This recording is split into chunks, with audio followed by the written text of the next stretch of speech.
नमस्कार दोस्तों, आपका स्वागत है एक बार फिर से एक नए वीडियो में। दोस्तों, सरकार की तरफ से बहुत बड़ी अपडेट निकल के आ चुकी है ड्राइविंग लाइसेंस रिन्यूअल को लेकर के। जी हां दोस्तों, यदि आपके पास में ड्राइविंग लाइसेंस है, आप कोई भी व्हीकल चलाते हैं, चाहे टू व्हीलर चलाते हैं, फोर व्हीलर चलाते हैं, हैवी व्हीकल चलाते हैं, आप कमर्शियल व्हीकल चलाते हैं या प्राइवेट व्हीकल चलाते हैं, या आपके पास में ड्राइविंग लाइसेंस है, आपने ड्राइविंग लाइसेंस बनवा रखा हुआ है और वो ड्राइविंग लाइसेंस एक्सपायर हो चुका है, तो ये वीडियो आज आपके लिए कि सरकार की तरफ से क्या गाइडलाइन आई हुई है और आपका ड्राइविंग लाइसेंस कितने सालों तक जो है कि मान्य होगा। उसके बाद आपके ड्राइविंग लाइसेंस को रिन्यूअल कराने की जब जरूरत पड़ेगी तो सरकार की तरफ से क्या गाइडलाइन आई हुई है और आपको कौन कौन सी सावधानियां बरतनी है ताकि ड्राइविंग लाइसेंस रिन्यूअल कराते वक्त आपको ज्यादा परेशानियों का सामना करना न पड़े और आपको ज्यादा से ज्यादा पैसा देने की जरूरत न पड़े। इस वीडियो को पूरा ध्यानपूर्वक देखिएगा और समझिएगा, तभी आप जान पाएंगे कि ड्राइविंग लाइसेंस एक्सपायर कब होता है और ड्राइविंग लाइसेंस को रिन्यूअल कराने की कब जरूरत पड़ती है और आपको कितना पैसा देना पड़ेगा जब आप रिन्यूअल कराने जाएंगे अपना ड्राइविंग लाइसेंस। तो चलिए दोस्तों, देर ना करते हुए इस वीडियो को हम शुरू करते हैं। इससे पहले वीडियो को एक लाइक कर दीजिए और आप हमारे चैनल पर नए हैं तो चैनल को जरूर सब्सक्राइब कर लें। तो चलिए दोस्तों, जानते हैं कि यदि आपके पास में ड्राइविंग लाइसेंस हो तो आपका ड्राइविंग लाइसेंस कब एक्सपायर होगा। तो दोस्तों, जब आप अपना ड्राइविंग लाइसेंस बनवाने जाते हैं तो आपके उम्र के आधार पे आपका ड्राइविंग लाइसेंस बनता है। सबसे पहले आपका जो है कि उम्र 18 साल प्लस होनी चाहिए, तभी आपको ड्राइविंग लाइसेंस इशू होगा और आपका ड्राइविंग लाइसेंस बनेगा। यदि आपका उम्र 18 साल से कम है तो आपका ड्राइविंग लाइसेंस नहीं बनेगा, ये सरकार का गाइडलाइन है। तो यहाँ पे यदि आपने ड्राइविंग लाइसेंस बनवा लिया है, आपकी उम्र 18 साल से ऊपर है, आपकी उम्र 25 साल 30 साल या उससे ज़्यादा है, तो आपके उम्र के आधार पे ही आपका ड्राइविंग लाइसेंस इशू होता है। और जो है कि यदि आपके पास में ड्राइविंग लाइसेंस है और आपने ड्राइविंग लाइसेंस 18 साल के एज में यानी ग्रीन एज में आपने बनवा रखा हुआ है, तो उसकी जो एक्सपायरी वैलिडिटी होती है 20 से 30 साल तक आपका जो है कि ड्राइविंग लाइसेंस वैलिड होता है। और आपकी उम्र ज़्यादा है, आपने ड्राइविंग लाइसेंस बनवा रखा हुआ है, तो आपकी उम्र के आधार पे ही आपका ड्राइविंग लाइसेंस का एक्सपायरी डेट जो है कि निर्धारित किया जाता है।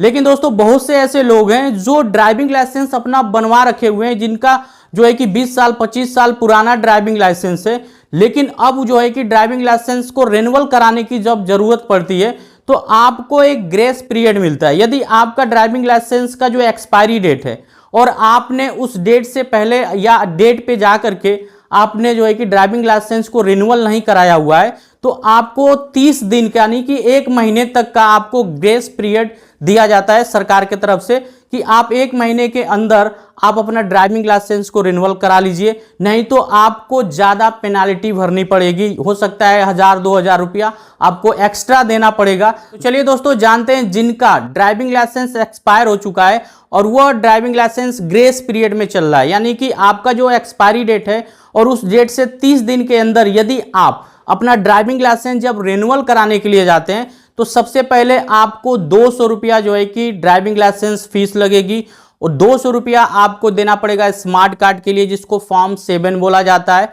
और 50 रुपया जो फीस लग रही है यानी 50 रुपये जो फीस लग रही है वो पोस्टल की फीस लगती है, यानी कि टोटल 450 रुपया आपका लगेगा यदि आपका ड्राइविंग लाइसेंस ग्रेस पीरियड में रिन्यूअल हो रहा है। तो यदि आपका ड्राइविंग लाइसेंस ग्रेस पीरियड पार कर चुका है, 30 दिन की अवधि जो आपको मिली है, 30 दिन के अंदर आप अपना ड्राइविंग लाइसेंस रिन्यूअल करा लीजिए। यदि आपका ड्राइविंग लाइसेंस पार कर चुका है तब आपको कितना फीस लगेगी, चलिए जानते हैं। तो जब आप अपना ड्राइविंग लाइसेंस रिन्यूअल कराने के लिए जाएंगे तो आपका ड्राइविंग लाइसेंस का एक्सपायरी डेट भी बीत चुका है, ग्रेस पीरियड भी बीत चुका है, तो उसमें आपको जो है कि ज्यादा फीस देनी पड़ेगी। सबसे पहले ड्राइविंग लाइसेंस की जो फीस होगी 300 रुपये लगेगी।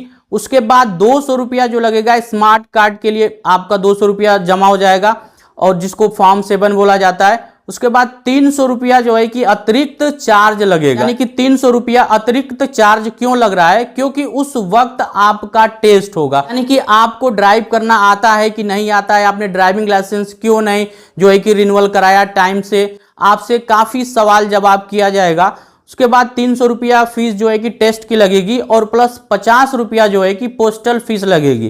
टोटल फीस जोड़ करके हो जाएगी 850 रुपया।